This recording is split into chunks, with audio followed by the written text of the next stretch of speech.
อันนี้เป็นรายการทำอิฐพี่น้องเอ้ยรายการทำอิฐที่จะดำเนินการขั้นตอนที่สองในการช่วยเหลือครอบครัวเฒ่าสุนทรอยู่บ้านใหญ่อันนี้เป็นเฮือนเดิมเพื่อนเนาะที่อยู่แล้วก็ภายหลังที่บุญโยกับพ่อทองตันได้นำทุนเป็นทุนส่วนตัวของเพื่อนแหละมาช่วยเพื่อเอาบุญเนาะเอาบุญนำกันก็คือครอบครัวเขาเจ้าก็ค่อนข้างคัดค้นแหละสิเอามาเฮ็ดก็ยากเนาะเฮือนอยู่ก็อยู่นำครอบครัวกับอันลูกก็อยู่นี้3 คนส่วนแรงงานหลักก็เป็นแรงงานเมียเนาะคันบ่เรื่องความทุกข์ยากก็คือว่าแล้วพวกพิการตาทำเฮ็ดให้เชี่ยหญ้าก็ยังบ่ร้อนความว่านะแล้วก็บัดนี้ก็เฮาก็มาเบิ่งตัวจริงเนาะก็เห็นแบบนี้ทางบุญโยหูข้าวเนาะว่านั่นก็เลยพ้องตันเพิ่นกับประกอบส่วนซื้อไม้ซื้ออีหยังมาช่วยแล้วก็ยกได้ซ้ำนี้ก็ที่ว่าเป็นยกที่1เนาะแล้วบัดนี้ต่อไปนี้พวกเราก็สิได้ดำเนินการเป็นสุดที่2ก็แม่นสิได้ก่อเนาะสิได้ก่อฝ้าเฉพาะห้องนอนนี่ก่อนเนาะบุญโยขออนุญาตบอกให้พี่น้องฟังเนาะเพื่อแพทย์ดำเนินการนะสิได้ดำเนินคือก่อฝ้านี้ให้มันเป็นห้องนอนนี้ก่อนเนาะแล้วก็สิได้ใส่ปองเยี่ยมเนาะแล้วตัวนี้เป็นฝ้าตันแล้วก็ตัวนี้จะได้เป็นประตูเนาะตัวออกแล้วก็จะเป็นประตูออกเฮือนครัวอีกเติมสิได้นั่นไว้แล้วสิได้เทพื้นนี้เนาะเฉพาะรายการนี้ก็บุญโยคิดว่าเป็นเงินนี่พี่น้องลองคิดไล่เบิ่งออกประมาณเท่าใดบุญโยคิดว่าน่าจะอยู่ประมาณเกือบ10 ล้านแล้วนี่เนี่ยขนาดบริวารอันอื่นได้นี่มีเหล็กตะปูอีกตึมเนาะเนี่ยมีเหล็กตะปูอีกก็แล้วแก้วเนาะเหล็กตะปูผมมีรายการเดี๋ยวนี้เท่านี้เหล็กตะปู10เพื่อจะมาตอกยึดดินบล็อกดินบล็อกแบบนั้นนะติดกับเสานี้จะสั่นแหละลองคิดไล่เบิ่งได้เพียงเดียวพูดได้ที่เขามาเบิ่งนี้นะคิดไล่เบิ่งขณะว่าพี่น้องยักษ์กันประกอบส่วนเนาะในการช่วยเหลือเอาบุญนำกันนะอันคือบุญโยกับพ่อต้องตั้นเว้าเนาะอันนี้แม่นอันพ่อต้องตั้นกับเว้าเนาะว่าเพิ่นช่วยเหลือนี่ก็เสื้อช่วยเพื่อเอาบุญเนาะเพื่อบุญนี้มันจะค้ำจูนเฮาแบบสินะคือตอนนี้ในระยะที่2นี้เพิ่นก็บอกว่าให้บุญโยกับเพิ่นนี่ออกเนาะออกทุนในการช่วยเหลือนำกันเพื่อเฮาเป็นบุญเนาะถ้าเฮาเอามาเฮ็ดเฮาก็จะได้เพิ่นบอกเฮาในนี้แหละแล้วบุญโยก็สิได้ช่วยไปกับเพิ่นคือเฮาตั้งงบประมาณไว้คิดว่าประมาณเบื้องต้นนี่คิดว่าเอาเป็นเงินดอลลาร์ซะเนาะว่าเป็นเงินดอลลาร์ซะประมาณ$400$400ก็ตกเป็นเงินอยู่ประมาณ8 ล้านเนาะคิดว่าพวกเฮาสิช่วยให้มันพอเงินนี้แต่บ่แน่ใจว่าในรายการนี้มันเท่าได้แล้วพี่น้องเนาะบ่ได้ค่าให้งานได้ตัวนี้อันนี้แม่นพวกเฮาเนาะคือบุญโยกับพ่อต้องตันก็จะได้ช่วยออกนำกันคือพ่อต้องตัน200บุญโย200เนาะบุญโย200เป็นส่วนตัวนะ$200นะก็เว้าเป็นเงินดอลลาร์ซะเนาะแต่ว่าที่จริงมันทุกอย่างมันก็ซื้อเป็นเงินกีบแหละแต่ว่าเฮาว่าเป็นเงินดอลลาร์เพื่อบางคนที่อยู่บ่อนอื่นบ่อนไกลจะได้เข้าใจง่ายเนาะแต่เฉพาะพี่น้องลาวเฮาก็สิเข้าใจแหละคือเป็นเงินดอลลาร์ก็ไล่เดี๋ยวนี้ฮั่นดอลลาร์นึงก็21,000กว่าเนาะ21,500แหละก็คูณตามนั้นพี่น้องเนาะไล่ก็ประมาณ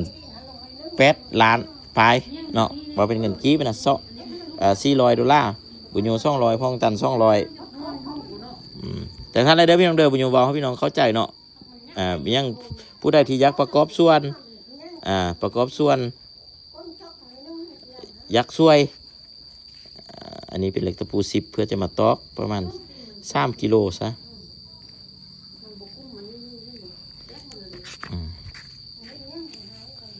หินทรายนี่ก็รถหนึ่งหินนี่ก็ล้านซี่นะพี่น้องลองไล่เบื้องดินบล็อกนี่ก่อนละ4,000ปูนเทนี่ย่างน้อยกระเป๋า80,000 90,000แล้วนี่ปูนก้อก็คือกันแหละเป็นประมาณต้นนึงเนาะปูนเทปูนก้อแล้วก็วงกบเนาะวงประตูนี้วง80นี่วงปังเยี่ยมนี่แม่น110คูณ110ลืมเลข110คูณ110นี่2 วง นี่ตัวนี้เนี่ยยังมีบ้านอีกตึมแต่ว่าก็นี่อีสันแหละพี่น้องลองคิดไล่เบื้องเดินรายการนี้มันเมื่อเงินประมาณเท่าใดประมาณคิดว่า8 ล้านนี่คือสิบพ่อหรือที่บ่ซ้ำนี้นะปูนนี่ก็ต้องเป็นเกือบ2 ล้านแล้วขันเป้า80,000กับ1,600,000ดินบล็อกอีก2,800,000นี่วงนี้ประมาณวงนึงประมาณ3 แสน4 แสนปานนี้มี4 วง4 3กับ12หินทรายอีกลดละ1,400,000เหล็กตะปูนี่ก็ธรรมดาเนาะเหล็กตะปูเอาขอบใจทุกคนที่ติดตามมีแต่ว่าผู้ใดที่เขามาเบิ้งบุญอยู่แล้วเนาะยักษ์ประกอบส่วนช่วยประกอบส่วนช่วยว่าคอยยักษ์ประกอบส่วนช่วยปูนเด้อสมมุติว่าเนาะอันนี้เป็นการเฮ็ดบุญเนี่ยเฮาก็เฮ็ดเพื่อเป็นการสร้างบุญซื้อที่จริงว่าถ้าว่าพวกเฮาฮู้จักกันบ่ในฐานะที่นั่นก็มันก็ฮู้จักกันอยู่แต่หากว่าถ้ามาพี่น้องกันบ่มันก็คือปัจจุบันนี้มันก็ห่างกันแล้วแหละมันแต่พ่อแต่แม่แต่ปู่แต่ย่าก็สิแม่นอยู่ดอกเนาะแถวบ้านเดียวกันนี่บางทีก็บ่แม่นเชื้อสายเดียวกันบ่แม่นดอกเนาะแม่นบ่ปะว่าบ่เรื่องพี่น้องหั่นนะบ่แม่นดอกเนาะเชื้อสายบ่ค่อยเนาะบ่แม่นดอกเนาะคือเขาปลาจำปานี่แม่นเนาะแม่นบ่จำป้าจำป้าแม่นก็แม่นเนาะก็แม่จำป้าแต่ว่าจำปาก็ทั้งแม่นพูนใกล้ๆพุ่นเลยลงมาอีกนะแบบว่าพ่อนี่ก็เป็นลาดเราลาดขี้แต่ว่าคือเว้าแหละก็พี่น้องคือเว้าแหละคันยุบมันจุ่มเจือเนาะก้อนมันสิออกมามันก็แตกออกมากันคันไล่กับขึ้นไปมันก็แม่นบ่แต่ก้อนบานใหญ่สิเขาอยู่2-3ครอบครัวแม่นบ่สมมุติว่าไล่มามันก็เป็นปุ่มมาแล้วไล่ปีมาแต่ว่ากับบ่นั้นแล้วแหละเฮาก็บ่มีการพัวพันกันแล้วแต่ขนาดพี่น้องเฮานั้นแท้ๆก็ยังบ่ยกสมัยนี้เนาะมันบ่ค่อยนั้นแล้วแหละลูกอายลูกน้องได้ลูกได้ล้านมากก็จักห้างแล้วดิแม่นเอาแท้ๆเป็นผู้ช่วยกันแท้ๆอยู่กันยันหัวยันตีนกันออกมาหันแล้ววิทย์ไว้ล้านนี่ก็บ่เอาแล้วอันนี้ความจริงเนาะเอานั่นแหละพี่น้องบุญยงก็สิได้ไปซอกซื้ออันนั้นก่อนไปซอกซื้ออุปกรณ์ก่อนเงินก็คือว่าเลยเนาะไปก็ล้าน10 ล้านถ้ากันเนียนไม่ครับก็เดี๋ยวไม่ของมันออกเลยเนี่ยมาไปห้องรอเท่านี้คนเนี่ยนี่เลยมีบริษัทนี่อันนี้ก็ถือว่ามันก็โอเคแล้วเนาะก็ดีใจแหละได้อันนี้เธอก้อนไปก็มืดประมาณ8 ล้านเลยดิ